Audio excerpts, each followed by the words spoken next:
지금 우리 회사들이 경제도 어렵고 여러 가지 이제 상황이 좋지는 않잖아. 이 사람들을 직접적으로 우리가 데려와서 키워나가면서 쓴다라기보다는 어느 정도 보유된 능력이 많은 사람들을 뽑고 싶어 한다는 경향이 많아지는 거겠지.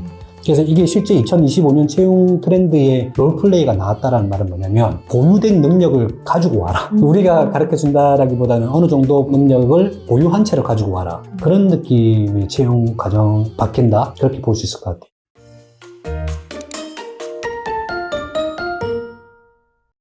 대표님 안녕하세요. 하이, 반갑습니다. 네, 오늘은 2025년 채용 핵심 트렌드로 언급이 된 롤플레이 인터뷰에 관련된 내용으로 이야기를 좀 나눠보고자 합니다. 채용 트렌드 중에 롤플레이가 나왔어? 네, 롤플레이 오. 인터뷰가 언급이 됐더라고요. 저는 되게 좀 신기해서 가져와 봤습니다. 첫 번째 질문 드릴게요. 롤플레이 인터뷰란 무엇이고 일반 면접과 어떤 점이 다르며 어떤 상황에서 활용이 되나요? 이게 롤플레이라는 것들은 보통 이제 공무원들 역량평가 이런 데서 많이 쓰이는 거. 고위공무원단 역량평가. 그리고 대기업에서 팀장급들 이상 이런 걸 많이 쓰지. 이게 롤플레이라는 게 뭐냐면 여기에서 롤이라고 하는 것들은 역할인 거잖아. 역할을 플레이한다. 역할 수행이라고 보통 이야기를 해. 근데 그 역할 수행하는 걸 인터뷰한다고 해서 롤플레이라는 용어를 쓰는 것 같거든. 주로 어떨 때 많이 쓰게 되냐면 예전에 은행권에서 상품을 판매하는 것들을 어떻게 판매하는지를 직접적으로 관찰하기 위해서 너한테 판매라는 수행을 줄 테니 직접 판매해봐 라고 하는 형태로 과제 수행을 했었고, 또 고위공무원단 같은 경우에는 이제 리더급이잖아. 그러니까 리더급 같은 경우에는 그 리더십이라든지 아니면 직원들을 관리하는 요령이라든지 이런 것들에 대한 역할이 주어진단 말이지. 그러면은 보통 어떻게 역할을 하게 되냐면은 자기가 리더로 들어온 지 얼마 안 됐는데 밑에 이제 부하 직원이 현재 어떠한 상황 때문에 내가 다른 부서로 발령되길 원한다, 혹은 나는 이 부서에서 그만두길 원한다, 막 이런 식으로 연기를 하는 거야. 그러면 그 리더가 그 어떤 상황인지 정확히 진단을 하고 도와주는 쪽으로 이제 접근을 한다든지, 아니면은 너의 잘못된 점이 있으니 그것들을 내가 개선하기 위해서 도움을 준다든지 이러면서 그 사람들을 그만두지 않거나 아니면 현재의 책임이나 역할보다 조금 더 개선된 역할을 할 수 있도록 도와주는 그런 행위를 한다는 거지. 그러니까 리더로서의 역할을 주고 수행하는 거를 역할 연기라고 할 수도 있고, 판매할 때 판매하는 역할을 주고 수행하는 걸 판매에 대한 역할 연기라고 할 수도 있거든. 그러니까 다양한 장면에서 이 역할 연기가 많이 쓰였어. 근데 이게 일반 면접이랑 다르게 이 면접 도구들이 많이 안 쓰였던 게 뭐냐면, 우리가 자료를 받을 때 내가 어떤 역할을 해야 된다는지 그 상세한 안내가 필요한 거고, 그러면 역할을 하는 사람이 이제 피평가자가 되겠지? 그러면 평가자는 어떤 역할을 해야 되냐면 연기를 해야 되는 거야. 그래서 역할 연기라는 거야. 내가 이제 상품을 파는 역할을 하는데 막 소비자가 바로 사주면 안 되잖아. 그래서 이제 너무 비싸다부터 해가지고 상품이 나한테 맞지 않다 막 이런 여러 가지 역할 연기를 해야 되는 거잖아. 이게 과제가 어려워. 피평가자한테 주는 과제를 상세하게 만드는 것도 어렵고, 평가자가 수행해야 되는 연기하는 것들도 여러 가지 시나리오를 짜면서 이럴 때는 어떻게 연기하고 저럴 때는 어떻게 연기하고 그게 과학적으로 짜져 있어야 되거든. 그래서 그 사람의 실제 수행하는 역량들을 최대한 관찰하기 위해서 만드는 역량이란 말이지. 다른 일반적인 채용 과정에서는 뭐 발표 면접, 토론 면접, 그러니까 약간 좀 과제가 쉬운 거, 효율적이고 효과적인 과제들을 많이 썼다고 한다면은 이 연기는 실제 수행 과정을 관찰한다. 그러니까 실제 수행 과정을 관찰한다는 측면에서 워크 샘플이라는 용어를 또 쓸 수도 있어. 실제 일에 대한 샘플을 갖다 줘서 하는 거. 그러니까 워크 샘플이나 뭐 롤플레이나 그 유사한 시뮬레이션 평가 도구라고 할 수 있지. 그럼 기업들이 롤플레이 인터뷰를 활용하는 이유는 무엇일까요? 약간 직접적 관찰을 위한 거. 발표 면접은 개인의 분석 능력, 자료를 분석하고 핵심을 파악하고 그걸 토대로 해서 다른 사람들한테 설득하는 과정을 이제 평가를 하는 건데, 그 과제의 내용이 일과 완전 직접된 건 아니야.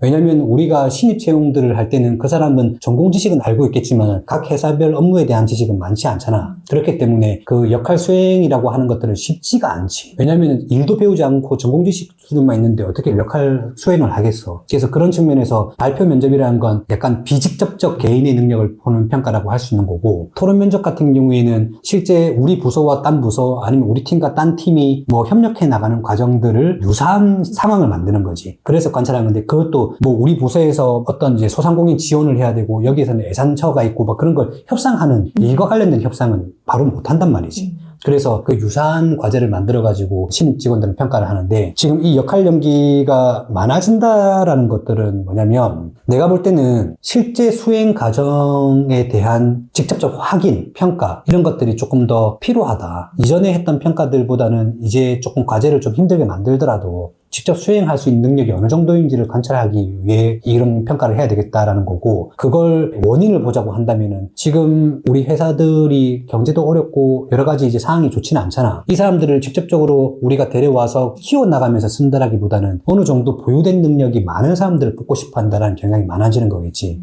그래서 이게 실제 2025년 채용 트렌드에 롤플레이가 나왔다라는 말은 뭐냐면 보유된 능력을 가지고 와라. 우리가 가르쳐준다라기보다는 어느 정도 능력을 보유한 채로 가지고 와라. 그런 느낌의 채용 과정 바뀐다? 그렇게 볼 수 있을 것 같아요. 그럼 롤플레이 인터뷰가 신입보단 뭐 중고 신입이나 이직하는 사람들에게 조금 더 유리할 수도 있겠네요. 아무래도 그 직무에 대한 이해도가 높은 사람이라고 하니까 그 중고 신입이라든지 경력자들은 조금 더 유리하겠지. 그리고 직무에 대해서 조금 더 많이 깊게 판 사람? 그냥 단순히 스펙을 준비한 게 아니라 그 일과 관련돼서 뭐 공모전 프로젝트 아니면은 뭐 인턴 경험, 주변에 뭐 선배나 그런 사람들 통해서 얻은 그런 이제 여러 가지 직무에 관련된 사전 지식들? 이런 것들이 좀 많이 필요할 것 같아요. 그럼 롤플레이 인터뷰를 통해서 지원자들이 어떤 역량을 평가할 수 있나요? 롤플레이에서 평가하는 역량은 주로 대인적 평가 역량이라고 볼 수 있을 것 같아요. 내가 시뮬레이션 평가 도구를 교육기관에 가서 내가 교육을 할 때 사람들이 일할 수 있는 상황적 조건이라고 해야 되나? 사람들이 어떻게 일하냐라는 거야. 내가 물어봐.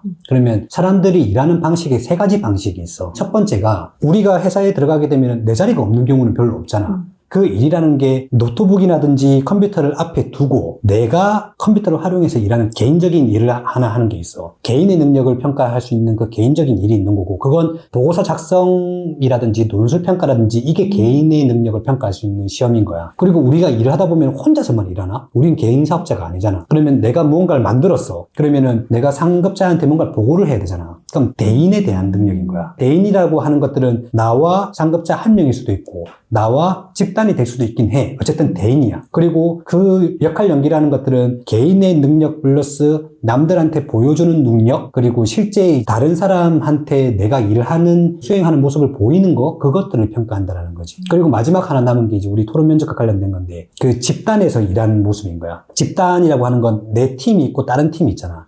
그럼 내 팀과 다른 팀이 함께 일할 때 어떻게 역할을 수행하는지를 보이는 게 집단에 대한 평가거든. 그러면 그 집단 대 집단에 대한 평가 하나가 있는 거고, 대인 대 대인에 대한 평가가 하나가 있는 거고, 개인 평가가 있는 거야. 그럼 보고서 작성 능력은 개인 평가, 보고서 작성하고 발표 면접처럼 이제 누구한테 발표를 하는 거, 그러면 대인 면접으로 넘어와. 발표한 걸 가지고 부서별로 회의를 하고 토론을 하고 무엇을 할 건지 결정하는 거, 그건 집단 면접인 거야. 회사에 일할 때는 이 세 가지의 시뮬레이션 밖에 안 나와. 근데 이 롤플레이라고 하는 것들은 이제 무엇을 평가하는 거냐고 한다면 실제 수행하는 능력인데, 대인에 대한 평가 능력, 그리고 대인과 관련된 모든 수행에서 다 필요한 능력이지. 리더십 장면이라고 한다면 부하 직원을 관리하는 거, 판매는 판매하는 모습, 거의 그 두 종류밖에 없을 것 같은데. 일단 금융권에서는 판매 면접 많이 하는 거고, 그 다음에 전화 면접 같은 경우도 롤플레이라고 볼 수 있겠지. 상대방과 통화할 때 어떻게 이제 대화하고 흐름을 이어나가는가 볼 때도 롤플레이를 볼 수 있을 것 같아요. 그렇다면 면접관은 롤플레이 인터뷰에서 지원자들이 어떤 행동을 중점적으로 평가할까요? 중점적으로 평가하는 것들은 상대방에 대한 설득 과정이라고 나는 생각을 해. 설득 과정. 설득을 하고 협상을 하고 그 다음에 이제 조정하는 역할들이 많이 보일 것 같고, 피평가자들이 있고 평가자가 있는데, 평가자들은 이 사람의 기본 정보를 알고 있을 거야. 어떤 상황에서 어떤 꼴이 나가지고 화가 나가지고 이렇게 말을 하는 건지, 아니면은 어떤 상황에서 이러한 제품을 팔려고 하는 건지, 그러면 경쟁사의 상품이 어떤 게 더 좋은지를 알고 있을 수도 있어. 그러면 이제 그럼 그 경쟁사 상품이 더 좋은 거 아니에요? 라고 이야기했을 때 헤쳐나가는 능력들을 봐야 되는 거잖아. 거의 이 평가에서는 자기의 역할을 인지하고 자기의 상황을 인지하고 자기가 상황들을 인지한 상태에서 들어올 수 있는 다양한 그 문제들, 이것들을 해결하는 능력이 되겠지. 그래서 거의 문제 해결 능력에 가까운 대인 능력이라고 보면 될 것 같아요. 그럼 지원자들이 롤플레이 인터뷰에서 자주 실수하는 점은 무엇일까요? 이 평가는 역량의 보유야. 지원자가 역량이 없으면은 헤쳐나가는 과정이 굉장히 어려울 거고, 헤쳐나가는 방식 중에서 우리 기업에서 원하지 않는 방식대로 문제를 해결할 수는 있겠지만 실수라고 보기는 어려워. 그러니까 역할 연기는 실제로 그 사람들의 어떤 능력을 가지고 있느냐라는 거야. 협상 능력, 설득 능력, 중재 능력, 조정 능력, 분위기가 조금 안 좋아졌을 때 그것들을 다시 회복하는 능력, 거의 직접적인 이제 대인 서비스와 관련된 그런 영역일 수도 있고, 부하 직원들의 고립이라든지 아니면 우울이라든지 아니면은 그 사람들의 이제 실적 저하라든지 이런 것들을 개선하기 위해서 조언해주는 능력, 다양한 능력들이 평가되는 건데, 그건 실수가 아니라 역량이 있냐 없냐로 평가가 되는 거지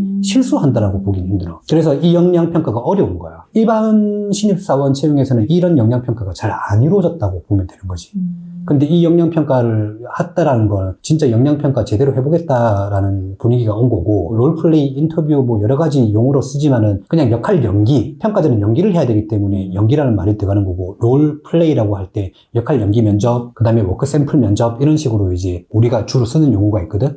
근데 아마 유사하게 좀 돌려서 자연스럽게 쓰는 것 같아. 마지막으로 취준생분들께 롤플레이 인터뷰를 잘 볼 수 있는 꿀팁 하나 알려주시고 마무리하실까요? 좋아요, 구독, 알림 설정까지. 롤플레이를 잘 보려고 하면 평가가 되어야 될 그 수행 있잖아. 수행에 대한 정확한 이해가 있어야 돼. 자기의 장단점을 인지하고 있는지에 대한 것들도 좀 필요하고, 그러니까 직무 거의 밀접인 거지.